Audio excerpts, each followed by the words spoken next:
અનેક નામોથી બોલાવતા હતા. હિન્દુ ધર્મમાં ભગવાન શિવની મૂર્તિ અને શિવલિંગની પૂજા કરવામાં આવે છે.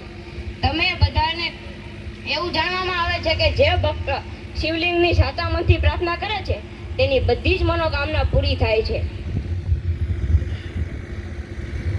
એક વખત બ્રહ્માંડની રચના થયા પછી ભગવાન બ્રહ્મા અને વિષ્ણુ વચ્ચે યુદ્ધ થયું હતું.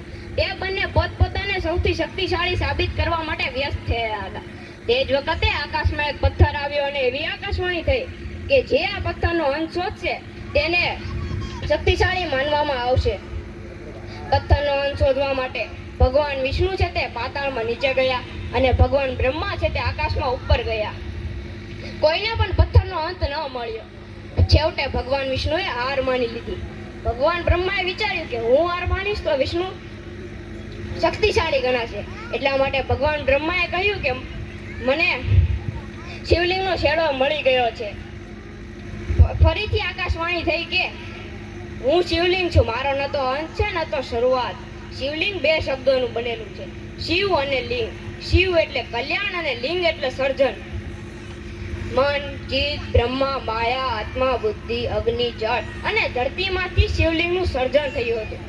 મને આશા છે કે તમને બધાને શિવલિંગ વિશે કંઈક વધારે જ્ઞાન મળ્યું હશે. તો આજ સાથે હું મારી વાણીને વિરામ આપું છું. હર હર મહાદેવ.